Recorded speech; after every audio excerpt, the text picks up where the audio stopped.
Assalamualaikum warahmatullahi taala wabarakatuh. Murid-murid ustaz sekalian, alhamdulillah setelah sekian lama bercuti, setelah seminggu bercuti, kita akan sambung lagi pelajaran kita hari ini pada bidang akidah, iaitu berkaitan dengan bahaya sihir. Okey, bahaya sihir. Okey, ustaz yakin murid-murid sekalian sudah pun pernah mendengar berkaitan dengan sihir. Apakah itu sihir? Okey. Jadi hari ini kita nak belajar tentang bahaya sihir dan dalil-dalil yang melarang sihir dan maksud sihir dan sebagainya. Baiklah. Akibat mengamalkan sihir, hidup porak-poranda. Okey, ini dia baca berita dalam tab dia. Ahli sihir berkawan dengan syaitan. Sihir seru jin. Okey. Jadi ini adalah perkaitan dengan sihir.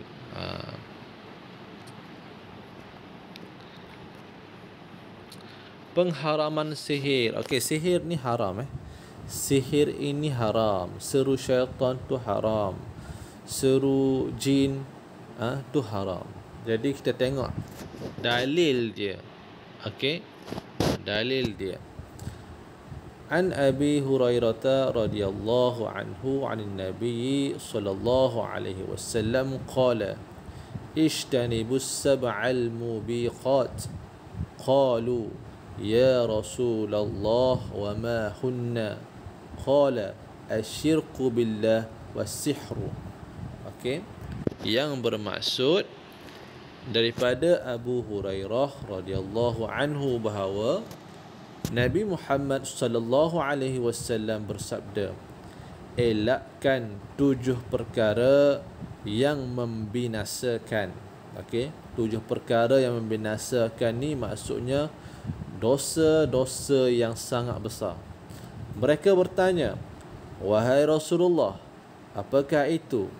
Nabi Muhammad sallallahu alaihi wasallam bersabda, syirik kepada Allah, sihir, dan banyak lagi lah. Ada 4 perkara lagi yang dosa-dosa besar, termasuk membunuh, makan harta anak yatim dan sebagainya. Baiklah, itu merupakan dalil daripada hadis Nabi Muhammad sallallahu alaihi wasallam yang Nabi mengatakan bahawa sihir ini merupakan dosa yang sangat besar. Siapa yang membuat sihir ini, dia telah membuat dosa yang sangat besar. Jadi perlu kita elakkan dan jauhkan dari mengamalkan sihir ini. Memang dosa besar. Hukum mengamalkan sihir adalah haram dan dikategorikan sebagai salah satu dosa besar.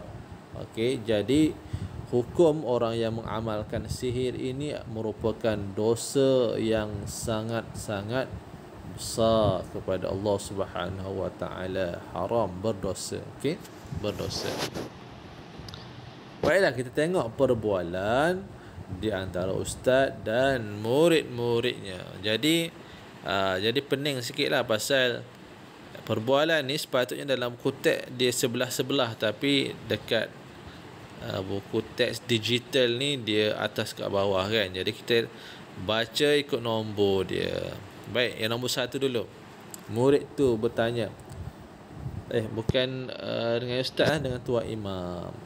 Sihir merosakkan akidah, tajuk dia. Okay, nombor 1, tuan imam, kami murid dari sekolah kebangsaan Taman Setia berhasrat menemu ramah tuan imam.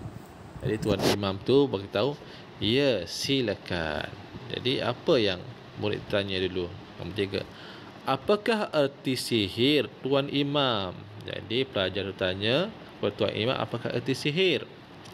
Nombor 4, sihir ialah ikatan jampi dan perkataan yang diucapkan ditulis atau dibuat bentuk sesuatu.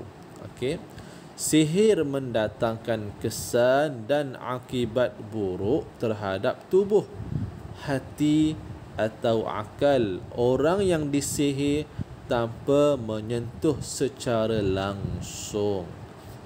Jadi Tuan Imam bagi tahu dengan jelas bahawa sihir ini adalah jampi-jampi ataupun perkataan-perkataan yang diungkapkan, diucapkan ataupun ditulis atau dia buat bentuk-bentuk sesuatu dengan niat untuk mendatangkan masalah kepada orang yang disihir, sama ada kesakitan ataupun nak menimbulkan kebencian dan sebagainya.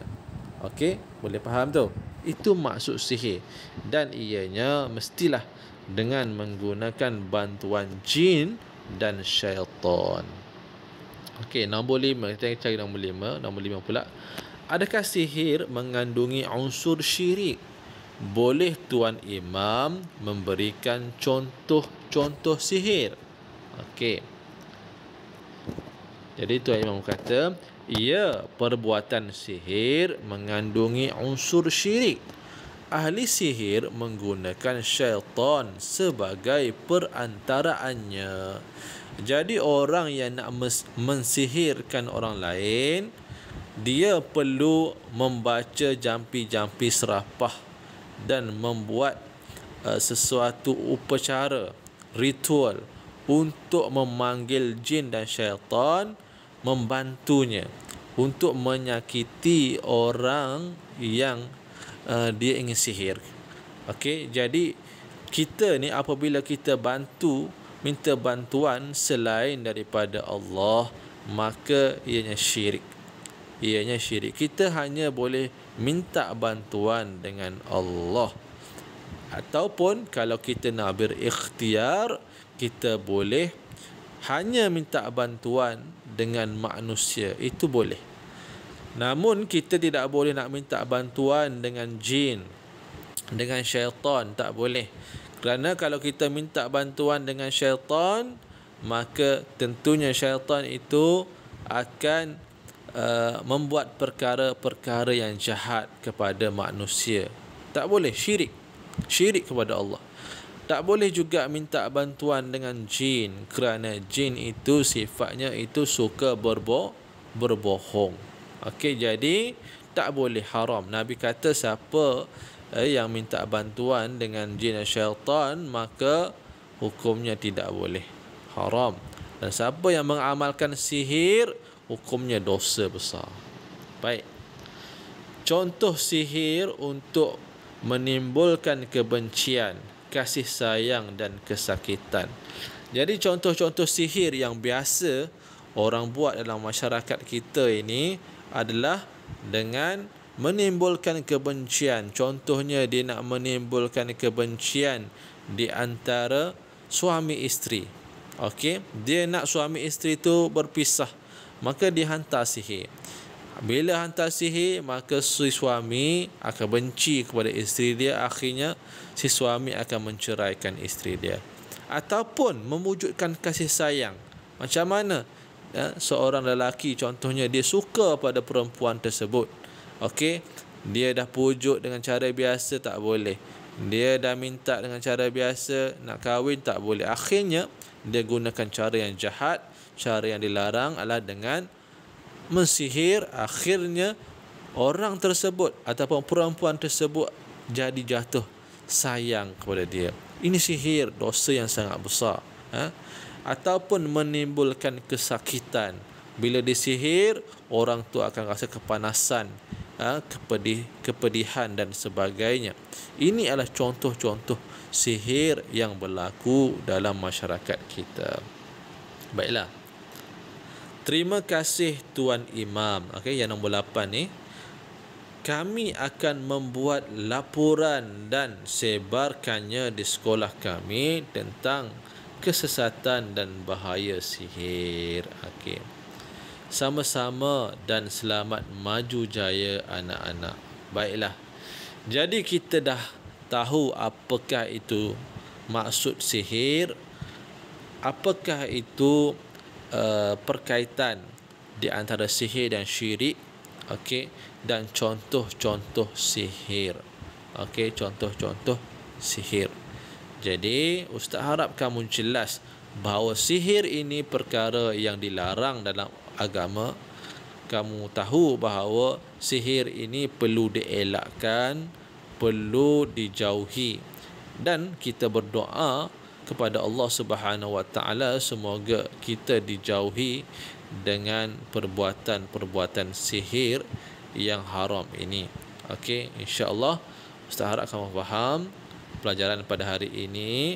Apa yang ustaz nak adalah kamu salin balik apakah maksud sihir serta contoh-contoh sihir, contoh-contoh sihir yang biasa berlaku, serta kamu tuliskan balik hukum ni. Kamu tulis balik hukum mengamalkan sihir. Okey, itu sahaja murid-murid. Assalamualaikum warahmatullahi taala wabarakatuh.